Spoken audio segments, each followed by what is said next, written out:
शराब देश में सबसे ज्यादा मध्य प्रदेश में बिकती है। ये बात अगर मैं उठाता हूं तो मोहन यादव को बुरी लगती है। थोड़ी सी शर्म हो, थोड़ी सी मर्यादा हो तो विश्वास सारंग के खिलाफ ड्रग्स माफियाओं के फोटो आए, उन पर आप क्या कहोगे? अगर मोहन यादव जी आप में थोड़ी सी मर्यादा हो तो प्रहलाद पटेल के साथ ड्रग्स माफियाओं के फोटो आए, क्या कहोगे? अरे मोहन यादव जी, थोड़ा सा रीढ़ की हड्डी मुख्यमंत्री जैसी हो आपकी, तो वित्त मंत्री हमारे उप मुख्यमंत्री देवड़ा, उसके साथ ड्रग्स माफियाओं के फोटो आए, इन तीनों का इस्तीफा ले सकते हो क्या? और ये ड्रग्स माफियाओं के साथ बीजेपी के नेताओं के फोटो आता है, इनको जेल भेजना चाहिए कि नहीं भेजना चाहिए? ड्रग्स जो मध्य प्रदेश में आती है जाती कहाँ है? ये ड्रग्स यही कोई हमारे ही बेटे बेटी इसका उपयोग करते होंगे। ये शराब जो पहले एक दुकान होती थी 50 बाय 50, 10 बाय 20 की, अब दुकान होती है 500 बाय 500 की। एक कोई किसी भी परिवार का एक बेटा, भाई, उसका पति शराब पी के आता है तो घर में तकलीफ होती है कि नहीं होती है? उनको रोक दीजिए, होती है कि नहीं होती है? मैं बहनों से पूछता हूं, आपको तकलीफ होती है कि नहीं होती है? शराब देश में सबसे ज्यादा मध्य प्रदेश में बिकती है। ये नरेंद्र मोदी की रिपोर्ट है। अगर ये बात मैं मुख्यमंत्री को कहूं कि ये गलत हो रहा है, इसको सुधारना चाहिए, तो मैं कोई गलती करता हूं क्या? अरे ये गलती करता हूं क्या?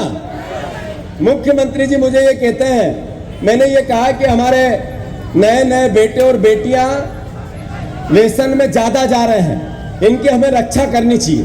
एक विपक्ष का कार्यकर्ता, विपक्ष की पार्टी, विपक्ष का नेता ये बात नहीं कहे तो कौन कहे? मीडिया को मैनेजमेंट करके मेरे को बदनाम करते हैं, मेरे पे आरोप प्रत्यारोप करते हैं, कहते हैं बहनों का अपमान किया मैंने। मेरी 2 बेटियां हैं, मैं उसका जीवन, उसके भविष्य की बात, उसके सम्मान की बात अगर मुझे एहसास नहीं होती तो मैं मेरे बहनों के बच्चियों का, ये जो हॉस्टल में रहते हैं बेटे बेटियां, इनकी अगर बेटियां भी रहती है, माँ बाप को फिक्र नहीं होती कि मेरी बेटी जो पढ़ने गई हो सही तरीके से जाए, कहीं काम करती हो सही तरीके से करे। ये बात अगर मैं उठाता हूं तो मोहन यादव को बुरी लगती है। ये मैं लड़ाई लड़ूं या नहीं लड़ूं, बताओ आप लोग? पीछे तक सब बहनें बताओ, लड़ूं कि नहीं लड़ूं? ये मोहन यादव और इसकी सरकार से डरूं तो नहीं? पक्की बात है, नहीं डरूं? तो मैं मोहन यादव जी आपको चेतावनी दे रहा हूं, अगर आप में थोड़ी सी ईमानदारी हो, थोड़ी सी शर्म हो, थोड़ी सी मर्यादा हो तो विश्वास सारंग के खिलाफ ड्रग्स माफियाओं के फोटो आए, उन पर आप क्या कहोगे? अगर मोहन यादव जी आप में थोड़ी सी मर्यादा हो तो प्रहलाद पटेल के साथ ड्रग्स माफियाओं के फोटो आए, क्या कहोगे?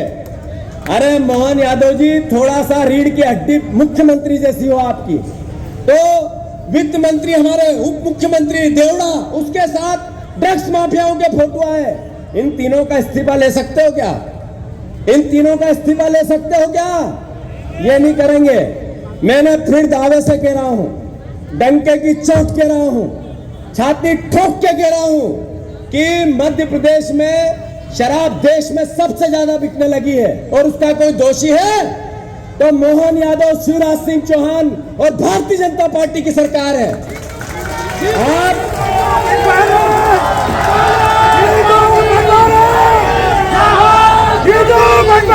अरे अब बहनों का अपमान हो गया है। मेरे मोहन यादव जी, आप बहनों के 1800 रुपए की चोरी करते हो, करते हैं कि नहीं करते हैं बहनें ये 1800 की चोरी? अरे हाथ ऊंचा करके बताओ, करते हैं कि नहीं करते हैं? मीडिया के भाइयों देख लो, आप ये भी बताई देना, क्योंकि हमारी बात तो आप बताते नहीं हो, ये बात तो बोलना पड़ेगी। माफ कर देना मुझे, मैं आपका बहुत प्यार है मुझसे, पर मैं ये भी कहना चाहता हूँ कि आप ही की रिपोर्ट थी कि शराब सबसे ज्यादा खपत मध्य प्रदेश में होती है। एनडीटीवी की थी, न्यूज 18 की थी, भास्कर की थी। अगर उसको ही पढ़ के मैंने बात की, फिर भी आपने सरकार की बात की। मैं आपसे पूछना चाहता हूँ, हम कहाँ से लाएं सोर्स? जो मीडिया हमें जानकारी देती है उसी के आधार पर हम बात करते हैं। क्या आप पे भरोसा नहीं करें, मीडिया पे भरोसा नहीं करें तो किस पे करें हम भरोसा? हम किस पे करें भरोसा? विपक्ष की ताकत होती है मीडिया, विपक्ष का सम्मान होती है मीडिया।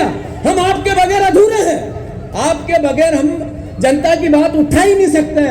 मेरे परिवार के साथियों, या तो आप लिखो और अगर हम उसको आधार बनाएं तो कृपया करके हमारा साथ दो। अगर हमने ये कहा कि मध्य प्रदेश में सबसे ज्यादा सेवन संख्या में होती है, तो आपने राज्य बता दिया सिक्किम, जिसकी टोटल आबादी है 20 लाख। आपने राज्य बता दिया अरुणाचल, जिसकी 25 लाख आबादी है। मध्य प्रदेश की 8.5 करोड़ आबादी है। उसके आधार पर गणना करो कितने युवा यहाँ शराब पीते हैं, कितना यहाँ नशा होता है। आखिर सरकार की कितनी तूती बोलेंगे हम, एक लिमिट होती है उसकी। मेरा फिर से आप सबसे आग्रह है, हाथ जोड़कर शराब बंदी, शराब की जो खपत हो रही, इसका हमें विरोध करना चाहिए कि नहीं करना चाहिए? और ये ड्रग्स माफियाओं के साथ बीजेपी के नेताओं के फोटो आते हैं, इनको जेल भेजना चाहिए कि नहीं भेजना चाहिए? धन्यवाद। वोट चोरो, वोट चोरो, वोट चोरो।